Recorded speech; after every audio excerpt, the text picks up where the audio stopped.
अस्सलाम वालेकुम। आज हमने स्टार्ट करना है chapter number 10 various processes in pharmacy. सबसे पहला जो है हमारे पास वो है एड्सॉर्प्शन। एड्सॉर्प्शन में क्या होता है कि बेसिकली एड्सॉर्प्शन जो है वो सरफेस फिनोमेना है।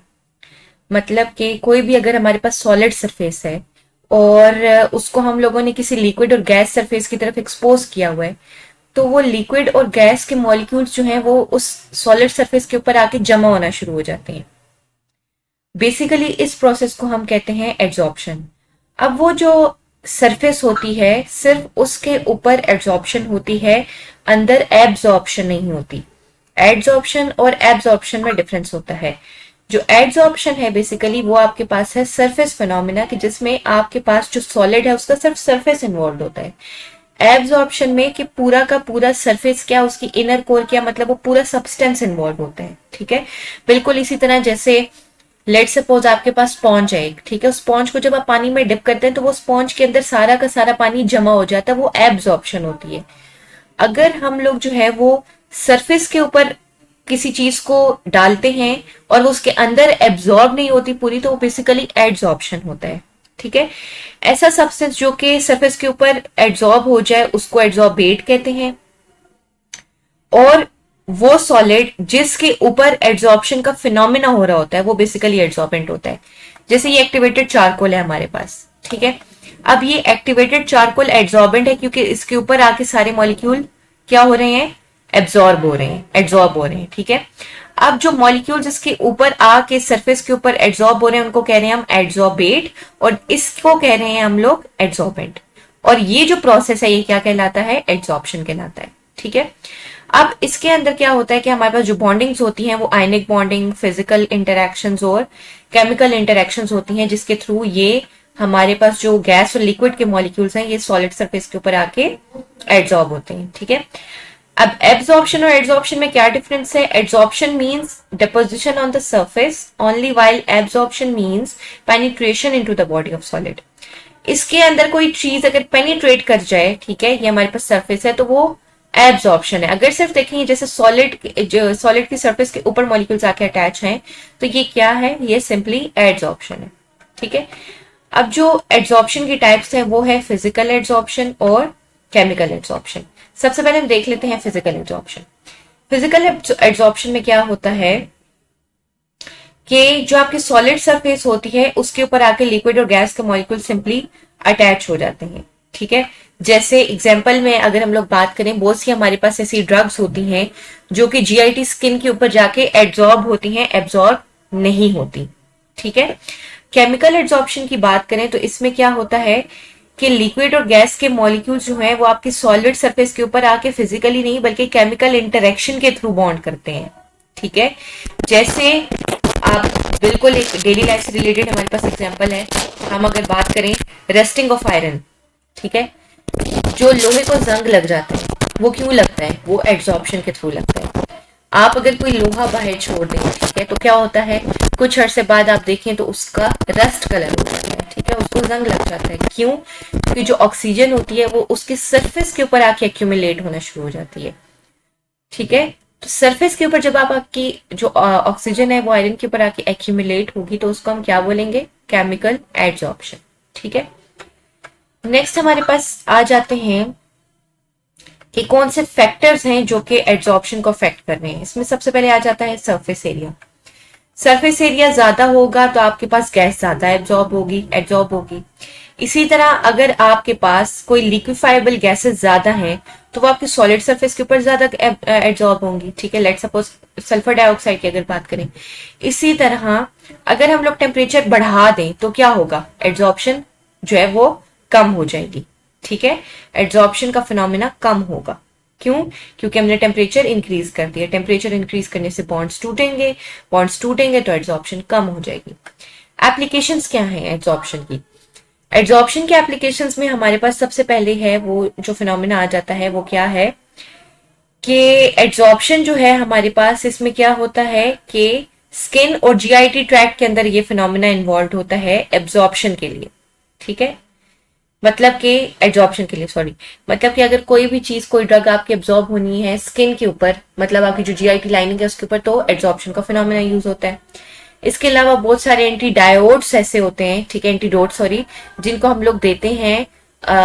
लेट सपोज अगर कोई बंदा, किसी ने कोई पॉइजन इनहेल कर लिया, कोई खा लिया, swallow कर लिया, ठीक है, तो अब क्या होता है कि हमने फौरन से पहले उसको क्या देना होता है, एंटीडोट देना होता है। और एंटीडोट किस तरह से काम करता है, एड्सॉर्बेंट के थ्रू, एड्सॉर्प्शन के थ्रू, ठीक है। इसीलिए हम कहते हैं ना कि लेट सपोज अगर कोई बंदा जहर खा लेता है तो हम कहते हैं उसको फौरन से हॉस्पिटल पहुंचाएं, ठीक है। लेट हो गया तो उसकी जान नहीं बच सकती, क्यों? क्योंकि जो एड्सॉर्बेंट उसको देते हैं ना, जो एंटीडोट देते हैं, तो वो बेसिकली किसका काम कर रहा होता है, एड्सॉर्प्शन के थ्रू काम कर रहा होता है, ठीक है। मतलब कि उसने सरफेस फिनोमिना होता है, ठीक है, वो आपकी बॉडी का जो भी आपने लिक्विड या गैस या जो भी चीज इनहेल की है, वो उस चारकोल के ऊपर जाके, या जो चारकोल होता है बेसिकली एक्टिवेटेड चारकोल, ये आपके पास यूनिवर्सल एंटीडोट होता है, ठीक है। अब ये क्या करते हैं कि ये अगर हम जब किसी बंदे को देते हैं तो क्या होता है कि ये आपकी बॉडी में जाके जो भी जहर और जो भी पॉइजन उसने खाया होता है वो फौरन से एब्जॉर्ब कर लेता है, एब्जॉर्ब नहीं करता। अगर एब्जॉर्ब कर ले तो उससे पेशेंट की जान बचने के ज्यादा चांसेस होते हैं। मगर जो एक्टिवेटेड चारकोल और जितने भी एंटीडोट्स होते हैं वो एब्जॉर्प्शन के थ्रू काम कर रहे होते हैं, इसीलिए कहा जाता है कि पेशेंट को हॉस्पिटल जल्दी पहुंचाया जाए।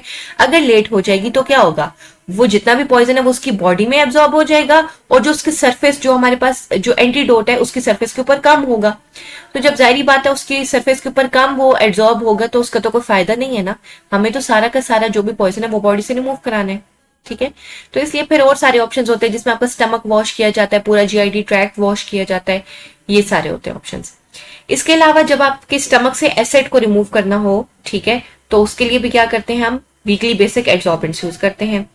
इसके अलावा कोई किसी चीज की डिस्कलरेशन है किसी सब्सटेंस की, उसके लिए हम करते हैं, जैसे कि एक्टिवेटेड चारकोल जो होता है, अगर किसी सोल्यूशन में से कलर को रिमूव कराना है तो एक्टिवेटेड चारकोल उसके अंदर डाल देते हैं। एक्टिवेटेड चारकोल एब्जॉर्प्शन के मैकेनिज्म के थ्रू कलर रिमूव कर देता है।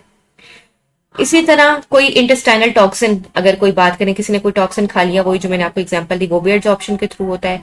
कोई गैसेस है हमारी एटमॉस्फेयर के अंदर, पॉइजनस गैसेस, वो भी एब्जॉर्प्शन के थ्रू रिमूव होंगी। नेक्स्ट प्रोसेस है हमारे पास कैल्सिनेशन। कैल्सिनेशन जो होता है, इसमें क्या होता है कि जो हमारे पास इनऑर्गेनिक सब्सटेंसेस होते हैं इनको इतना हीट किया जाता है कि इसके अंदर से जितने भी वॉलेटाइल कंपोनेंट्स होते हैं, वॉलेटाइल कंपोनेंट्स वो होते हैं जो रूम टेम्परेचर पे भी एवापोरेट हो जाते हैं, उनको इस तरह से हीट किया जाता है कि वॉलेटाइल कंपोनेंट्स रिमूव हो जाए और जितने भी फिक्स्ड कंपोनेंट्स हैं वो सारे के सारे प्रिजर्व रहे, ठीक है। जैसे लेबोरेटरी स्केल के ऊपर अब यहाँ पे इन्होंने बताया हुआ है कि डिफरेंट हम लोग जो है वो मटेरियल्स यूज करते हैं, जैसे प्लैटिनम क्रूशिबल्स, डिशेज होती हैं, ये बेसिकली हमारे पास ये होते हैं, डिशेज होती हैं, ठीक है, ग्लास की और चाइना डिशेज वगैरह जो होती हैं। हम क्या करते हैं, इनको यूज करके कैल्सिनेशन का प्रोसेस करते हैं। सबसे पहले जो भी केमिकल सब्सटेंस होता है जिसको हीट करना है वो इन डिशेस के अंदर डालते हैं, ठीक है। फिर हम क्या करते हैं, उसको हीट करते हैं उस वक्त तक जब तक कि उसके अंदर से सारे वॉलेटाइल कंपोनेंट्स रिमूव हो जाए और पीछे फिक्स कंपोनेंट्स रह जाए, ठीक है। ये तो एक स्मॉल लेबोरेटरी स्केल के लिए हम लोग ये करते हैं। जो हमारे पास बड़ी स्केल के ऊपर, जो इंडस्ट्रियल लेवल के ऊपर जो प्रोसीजर्स होते हैं उसके अंदर हम लोग किल्स यूज करते हैं, जो भट्टियां नहीं होती आग की, वो बेसिकली यूज करके उसके थ्रू हम कैल्सिनेशन का प्रोसेस यूज करते हैं, ठीक है। कैल्सिनेशन का प्रोसेस कैरी आउट करते हैं। जैसे कैल्शियम कार्बोनेट है, ठीक है, इसको जब हम हीट करते हैं तो क्या है, कैल्शियम ऑक्साइड सेपरेट हो जाता है और कार्बन डाइऑक्साइड जो गैस है वो सेपरेट हो जाती है। इसी तरह जिंक कार्बोनेट में भी ऐसा होता है, zinc oxide separate, carbon dioxide separate. अब फार्मेसी में इसका यूज क्या है, फार्मेसी में जो इसका यूज है वो ये है कि कैल्सिनेशन को हम किस लिए यूज करते हैं, सेपरेशन के लिए, प्यूरिफिकेशन के लिए और इनऑर्गेनिक सब्सटेंसेस के लिए, ठीक है। जो इनऑर्गेनिक सब्सटेंसेस है उनकी प्यूरिफिकेशन करनी हो, सेपरेशन करनी हो, उसके लिए यूज करते हैं। इसके अलावा कार्बोनेट्स को ऑक्साइड्स में कन्वर्ट करने के लिए, जैसे हमारे पास कार्बोनेट था इसको हमने ऑक्साइड में कन्वर्ट कर दिया। इसके अलावा हम लोग क्या करते हैं, इसको डिफरेंट एनालिसिस के लिए जो है फार्मास्यूटिकल इंडस्ट्री में कोई भी चीज हमने एनालाइज करनी है, देखना है कि इसके अंदर क्या क्या मौजूद है, एपीआई मौजूद है नहीं है, उसके लिए हम ग्रेविमेट्रिक एनालिसिस करते हैं। ग्रेविमेट्रिक एनालिसिस के लिए हम लोग क्या करते हैं, कैल्सिनेशन का प्रोसेस यूज करते हैं, जो कि हम लोग फार्मास्यूटिकल इंडस्ट्रीज और केमिकल इंडस्ट्रीज में इसको इस्तेमाल कर रहे होते हैं, ठीक है। अच्छा जी, नेक्स्ट जो आपके पास प्रोसेस आता है वो हमारे पास आ जाता है सेंट्रीफ्यूगेशन, ठीक है। अच्छा जी, अब इसमें हमारे पास क्या होता है, सेंट्रीफ्यूगेशन के अंदर बेसिकली हम लोगों ने लाइटर पोर्शन को हेवियर पोर्शन से सेपरेट करना होता है, ठीक है। लाइटर पोर्शन को हेवियर पोर्शन से सेपरेट करना होता है। अच्छा, अब इसके अंदर क्या होता है, ये किस पे डिपेंड करता है, रेवोल्यूशंस पर मिनट के अंदर। सेंट्रीफ्यूगेशन का प्रोसेस जो होता है, इसको हम लोग क्या कर रहे होते हैं, इसको हम मेजर कर रहे होते हैं रेवोल्यूशंस पर मिनट आरपीएम के अंदर। ठीक है, अब इसमें क्या होता है, हमारे पास डिफरेंट सेंट्रीफ्यूज मशीन्स यूज होती हैं। ठीक है, जैसे माइक्रो होता है, हाई स्पीड सेंट्रीफ्यूगेशन मशीन्स होती हैं, अल्ट्रा सेंट्रीफ्यूगेशन मशीन्स होती हैं। अब जो माइक्रो सेंट्रीफ्यूगेशन मशीन्स होती हैं, बेसिकली जो हमारे स्मॉल मॉलिक्यूल्स हैं उनको सेपरेट करने के लिए, जैसे सेल, न्यूक्लियस वगैरह, उसके लिए हम माइक्रो सेंट्रीफ्यूगेशन मशीन्स यूज करते हैं। ठीक है, जिसके अंदर हमारे पास जो माइक्रो सेंट्रीफ्यूगेशन ट्यूब होती है, उसके अंदर 0.5 से 2 ml तक लिक्विड हम डालते हैं। उसको हम लोग फिर सेंट्रीफ्यूगेशन मशीन के अंदर डालते हैं, उसको हम लोग घुमाते हैं। एंगुलर स्पीड जो होती है उसकी वो क्या होती है, 12,000 से 13,000 आरपीएम, रेवोल्यूशन पर मिनट। मतलब एक मिनट के अंदर कितने रेवोल्यूशन हो रहे हैं, 12,000 से 13,000। ठीक है, इसी तरह हाई स्पीड सेंट्रीफ्यूगेशन जो होती हैं, ये थोड़े लार्ज वॉल्यूम्स के लिए यूज होती हैं, जैसे फ्यू मिलीलीटर से लेके लीटर्स तक। ठीक है, अब इसमें हम लोग क्या करते हैं, इनकी एंगुलर वेलोसिटी माइक्रो सेंट्रीफ्यूज से ज्यादा होती है, ये तकरीबन 30,000 तक होती है। ठीक है, अब इसमें क्या होता है कि डिफरेंट हम टेस्ट ट्यूब्स, बॉटल्स और माइक्रो पिपेट प्लेट्स रख के सेंट्रीफ्यूज को ऑन करते हैं, और वहां पे जो भी चीजें हमने हेवियर पार्टिकल से लाइटर पार्टिकल को सेपरेट करना होता है, वो हम इसके थ्रू करते हैं। अल्ट्रा सेंट्रीफ्यूजर्स, अल्ट्रा सेंट्रीफ्यूगेशन के अंदर क्या होता है कि सेंट्रीफ्यूगल फोर्स जो होती है वो बहुत बहुत ज्यादा होती है। ठीक है, और ये ज्यादातर किसके लिए होती है कि जो कि ऐसे पार्टिकल्स जो सब्सटेंसेस जो बिल्कुल हम लोगों ने बिल्कुल लाइट वेट होते हैं। ठीक है, जिनको हम लोगों ने सेपरेट करना होता है, जैसे हमारे सेल के अंदर राइबोसोम्स होती हैं, प्रोटीन्स होती हैं, किसी वायरस को सेपरेट करना हो तो हम क्या यूज करते हैं, अल्ट्रा सेंट्रीफ्यूज मशीन यूज करते हैं। इसकी जो वेलोसिटी होती है वो कितनी होती है, 70,000 आरपीएम यूज होती है। ठीक है, तो बेसिकली जो सेंट्रीफ्यूज मशीन है या जो सेंट्रीफ्यूगेशन का प्रोसेस होता है जो हम इंडस्ट्रीज में यूज करते हैं, उसके क्या क्या फायदे होते हैं, क्या क्या एप्लीकेशंस होती हैं, कि हमने क्या करना होता है कि किसी लिक्विड को सॉलिड से सेपरेट करने के लिए, लिक्विड को लिक्विड से सेपरेट करने के लिए, सॉलिड को लिक्विड से सेपरेट करने के लिए, इसके अलावा मिल्क के कंपोनेंट्स को आप सेपरेट करते हैं। ठीक है, जैसे हम लोग जो है वो मिल्क को आप जब उसको करते हैं बहुत ज्यादा, जब आप उसको ग्राइंड करें तो उसके अंदर से क्रीम अलग हो जाती है। ठीक है, बिल्कुल इसी तरह। इसके अलावा यूरिन कंपोनेंट्स को सेपरेट करने के लिए, ब्लड कंपोनेंट्स को सेपरेट करने के लिए, क्योंकि जब हम लोग टेस्ट वगैरह कर रहे होते हैं, ब्लड टेस्ट, यूरिन टेस्ट, उसके लिए ये काम कर रहे होते हैं। इसके अलावा बॉडी फ्लूइड्स की डिफरेंट एनालिसिस के लिए हम लोग ये यूज कर रहे होते हैं।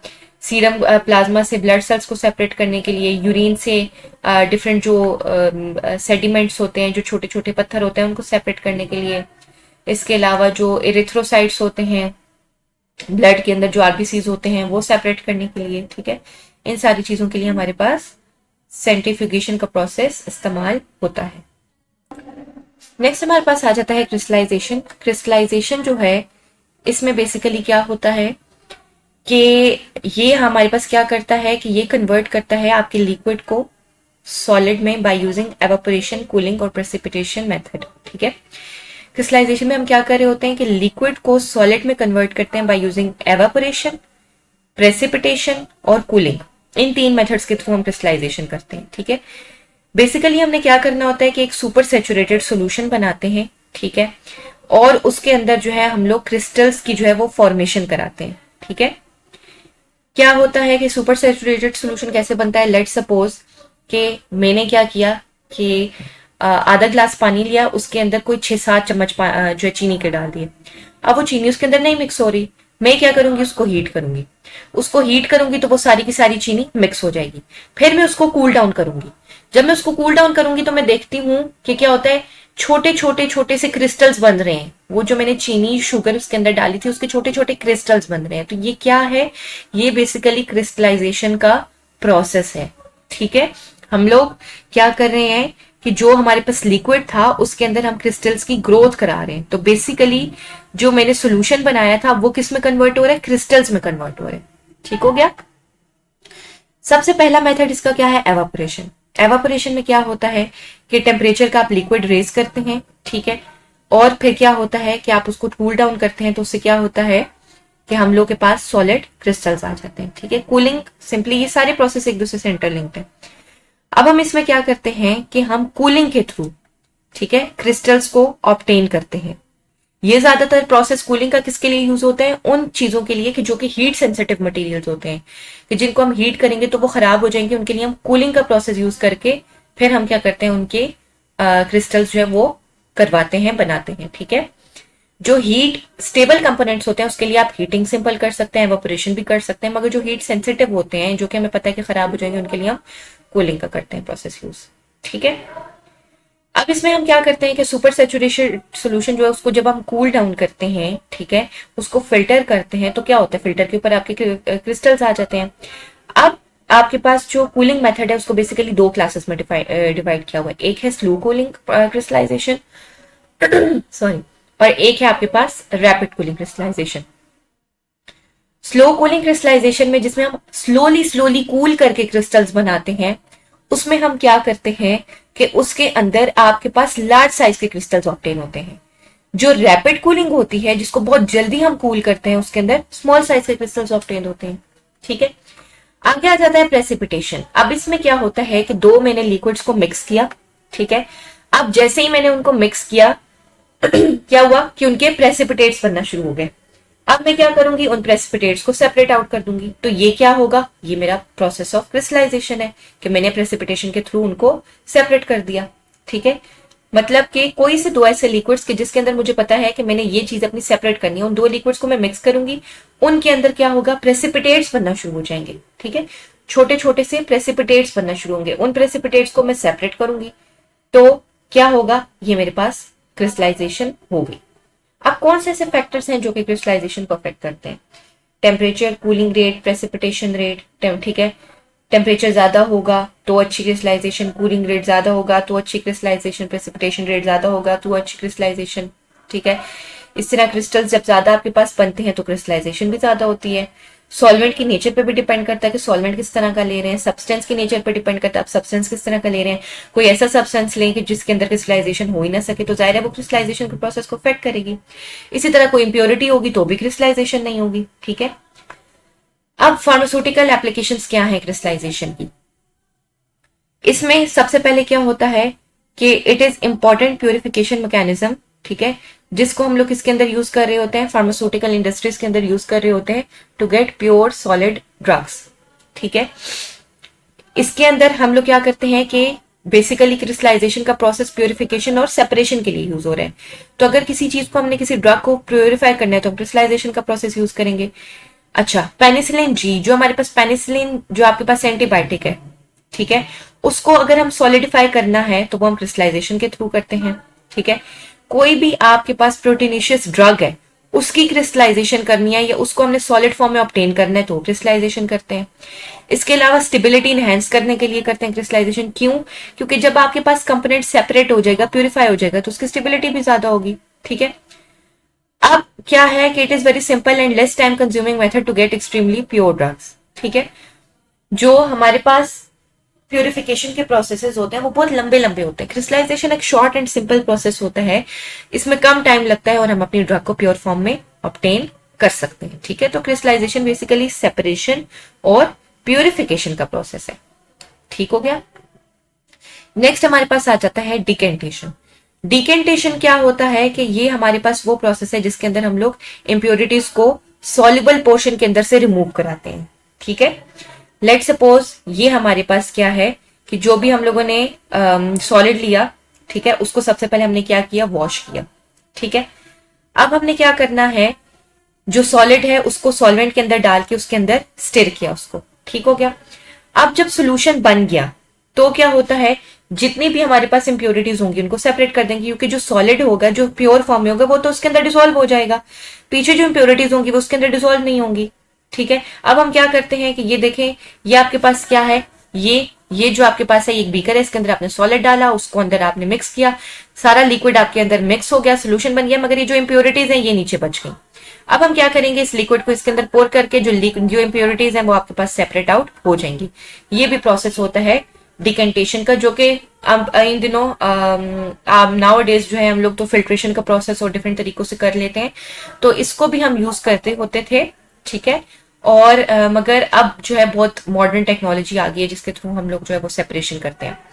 इस मेथड के एप्लीकेशंस क्या है कि कोई भी जो सॉलिड है उसको प्यूरिफाई करने के लिए, इम्प्योरिटीज उसमें से रिमूव कराने के लिए, कोई लिक्विड है, ठीक है, उसके अंदर से आपने सॉलिड सेपरेट करना है उसके लिए, और इसके अलावा क्या है कि जेल्स और मैग्मास वगैरह, जो जेल्स वगैरह होती हैं, ठीक है, सेमी सॉलिड प्रिपरेशन होती हैं, उनको सेपरेट करने के लिए। ठीक हो गया। नेक्स्ट हमारे पास प्रोसेस जो है वो आपके पास आ जाता है डीलिक्विसेंस। ठीक है, डीलिक्विसेंस का क्या मतलब होता है? डी मतलब रिमूव, लिक्विसेंस मतलब लिक्विड। ठीक है, बेसिकली क्या है, आपने अपने लिक्विड को रिमूव कराना है। ठीक है, तो अब वो कैसे करते हैं? इसमें हम क्या करते हैं, it is a chemical process in which any anhydrous compound catch up the water from its surrounding environment and convert itself into hydrated form. It is known as hygroscopicity. ठीक है, इसमें हम लोग क्या करते हैं कि इसके अंदर क्या होता है, बेसिकली जो भी आपके पास एनहाइड्रस सब्सटेंस होता है जिसके अंदर वाटर मौजूद नहीं होता, जब आप उसको इन्वायरमेंट से एक्सपोज करते हैं, खुले आसमान के नीचे आप रख दें उसको, वो क्या करेगा, वाटर एब्जॉर्ब करेगा। अब पहले वो एनहाइड्रस फॉर्म में था, मतलब उसके अंदर वाटर नहीं था, अब वो हाइड्रस फॉर्म में कन्वर्ट हो गया। अब क्या हो गया, उसके अंदर वाटर आ गया। ठीक है, तो ये क्या है, हाइग्रोस्कोपिसिटी का फिनोमेना है कि उसने वाटर एब्जॉर्ब कर लिए। ठीक है, तो ऐसा कंपाउंड या ऐसा सब्सटेंस जिसके अंदर ये टेंडेंसी हो कि वो अपने आप को एनहाइड्रेटेड मतलब कि नॉन वाटर से वाटर मतलब हाइड्रेटेड फॉर्म में कन्वर्ट कर ले, वाटर एब्जॉर्ब करके, उसको हाइग्रोस्कोपिक या डीलिक्विसेंस कंपाउंड बोलते हैं। ठीक हो गया, मतलब कि आपकी इन्वायरमेंट में से वाटर रिमूव होके कहां जा रहा है, उस सब्सटेंस के अंदर जा रहा है। ठीक है, अब डीलिक्विसेंस में क्या होता है कि इसमें हमारे पास क्या होता है कि आपके पास जो भी सब्सटेंस होता है वो डायरेक्टली इन कांटेक्ट आता है विद एटमॉस्फेयर, उसमें से वाटर एब्जॉर्ब होता है। वाटर जो ह्यूमिडिटी होती है वो सारी की सारी एटमॉस्फेयर से रिमूव होके किसके अंदर जाती है, प्रोडक्ट के अंदर, और वो प्रोडक्ट जो है एनहाइड्रस फॉर्म से हाइड्रस फॉर्म में आ जाता है। ठीक है, अब इसके प्रिकॉशंस क्या है? प्रिकॉशंस इसकी ये है कि इसको, जो ऐसे सब्सटेंसेस होते हैं, इसको आपने खुले आसमान के नीचे नहीं रखना होता, इनको ओपन नहीं रखना होता, इनको क्लोज कंटेनर के अंदर रखना होता है। और जब आप इनको क्लोज कंटेनर के अंदर रखें तो इनके अंदर कोई सिलिका जेल पैकेट डालें जो कि जिसके अंदर ये एबिलिटी हो कि ये वाटर एब्जॉर्ब कर ले। ठीक है, ऐसे सब्सटेंस जो होते हैं वो वाटर सेंसिटिव होते हैं, वाटर को फौरन से एब्जॉर्ब कर लेते हैं। तो आप क्या करें कि आप फौरन से उसके अंदर कोई ऐसा सब्सटेंस डाल दें कि जो कि जिसके अंदर वाटर एब्जॉर्बिंग कैपेसिटी हो। वो क्या करे कि लेट सपोज कोई हमारे पास ऐसी मेडिसिन है कि जो कि वाटर एब्जॉर्बिंग कैपेसिटी है, तो आप उसके अंदर सिलिका जेल का छोटे छोटे पाउच डाल दें। अक्सर आपने देखा होगा ये जो हमारे पास मल्टीविटामिन होते हैं और कुछ टैबलेट्स होती हैं जिसके अंदर आपके पास छोटी सी पोटली सी बनी होती है और उसके अंदर छोटे छोटे से दाने से होते हैं, दानेदार सब्सटेंस होता है बेसिकली। तो उसका क्या मकसद होता है कि वाटर जो है वो सारा का सारा क्या हो, उसके अंदर एब्जॉर्ब हो जाए और आपके ड्रग को कोई नुकसान ना पहुंचे। ठीक हो गया। नेक्स्ट आपके पास आ जाता है डेसिकेशन। डेसिकेशन का प्रोसेस क्या होता है, इसमें हम लोग क्या कर रहे होते हैं कि वाटर के अंदर से आप जो मिक्स हुआ है, वाटर जो प्रोडक्ट के अंदर मिक्स हुआ है उसको अब हमने रिमूव करना है। ठीक है, अब इसमें हम क्या करते हैं डेसिकेशन के अंदर कि जो आपके पास वाटर उस सब्सटेंस के अंदर मिक्स है, एडमिक्स्ड वाटर मतलब कि जो आपके सब्सटेंस के अंदर मिक्स हुआ है उसको आप लोगों ने रिमूव करके उसको ड्राई फॉर्म में कन्वर्ट करना है। ठीक है, अब इसमें क्या होता है कि सिलिका जेल, वही हमने जो ऊपर देखा, वो हम यूज करते हैं ताकि जो एक्स्ट्रा वाटर है वो हमारी सब्सटेंस के अंदर से रिमूव हो और हमारा जो सब्सटेंस है उसके अंदर से मॉइस्चर रिमूव होकर वो ड्राइड फॉर्म में आ जाए। ठीक हो गया। अब डेसिकेंट की कौन कौन सी एग्जांपल्स हैं, जैसे क्या कहते हैं हमारे पास डाइफॉस्फेट पेंटॉक्साइड है, ठीक है, फॉस्फोरस पेंटॉक्साइड जिसको बोलते हैं। ठीक है, P2O5 होता है, सिलिका जेल है, एक्सिकेटेड कैल्शियम क्लोराइड है, H2SO4 NOH, ये सारे के सारे डेसिकेंट के डेसिकेटिंग या डिहाइड्रेटिंग एजेंट्स हैं हमारे पास। ठीक है, अब इसका फायदा क्या होता है, इसका फायदा ये है कि एक तो ये प्रिजर्वेशन के तौर पे, मतलब आपकी कोई भी आपने कोई वेजिटेबल या कोई भी एनिमल सोर्स आपने प्रिजर्व करनी है, उसको बैक्टीरिया वायरस फंजाई से बचाना है, तो आप जो है वो क्या कर सकते हो, सिंपल इनमें से कोई भी एक डेसिकेंट लेके उसके अंदर डाल लो। ठीक है, इसके अलावा ड्रग्स को बचाने के लिए, ठीक है, ताकि वो लंबे अरसे तक चलें, क्योंकि जाहिर आपको पता है जब किसी भी चीज के अंदर वाटर चले जाता है वो चीज खराब हो जाती है। इसके अलावा वाटर जहां जहां होता है वहां वहां बैक्टीरिया की ग्रोथ होती है, मोल्ड बन जाते हैं, उल्ली लग जाती है चीजों को। ठीक है, इसके अलावा बल्क वेट, मतलब आप जब वाटर रिमूव कर देंगे तो क्या होगा, अल्टीमेटली आपका वेट भी रिड्यूस हो जाएगा, स्टेबिलिटी ज्यादा आएगी। ठीक है, इसके अलावा क्या होता है, टू फैसिलिटेट कम्युनिशन। ठीक है, कम्युनिशन का मतलब क्या होता है कि जैसे ही आपके पास कोई सब्सटेंस इसके अंदर से वाटर रिमूव हो जाएगा उसको आपको तोड़ने में आसानी होगी, मतलब उसका लंप नहीं बनेगा। ठीक है, उसकी जो घुटलियां सी होती हैं वो नहीं बनेगी, वो पाउडर फॉर्म में इजीली कन्वर्ट हो जाएगी, वो ब्रिटल हो जाएगी। ठीक है, और उसको इजीली हम लोग छोटे छोटे पार्टिकल्स, कम्युनिशन का मतलब होता है छोटे छोटे पार्टिकल्स में या पाउडर फॉर्म में कन्वर्ट करना। इसके अलावा क्या होगा, उसके अलावा आपकी जो शेल्फ लाइफ है वो भी इंक्रीज हो जाएगी। ठीक ठीक है, लंबे अरसे तक प्रोडक्ट चलेगी। ठीक है, तो बेसिकली क्या है, डेसिकेशन जो है हम फार्मास्यूटिकल इंडस्ट्रीज में ये प्रोसेस यूज कर रहे होते हैं। ठीक है, ड्राइंग के लिए यूज हो रहा होता है। इसके अलावा जो हाइग्रोस्कोपिक सब्सटेंसेस होते हैं उनको ड्राई करने के लिए यूज हो रहा होता है। ठीक है, और हम क्या करते हैं, सिलिका जेल या एल्यूमिना जो होता है वो हमारे पास जो बॉटल्स होती हैं हाइग्रोस्कोपिक मेडिसिन के उसके अंदर डाल देते हैं ताकि मेडिसिन के अंदर एब्जॉर्ब ना हो वाटर, बल्कि कौन एब्जॉर्ब कर ले, सिलिका जेल और एल्यूमिना। नेक्स्ट हमारे पास है डिस्टिलेशन, इसको हम लोग नेक्स्ट लेक्चर में डिस्कस करते हैं।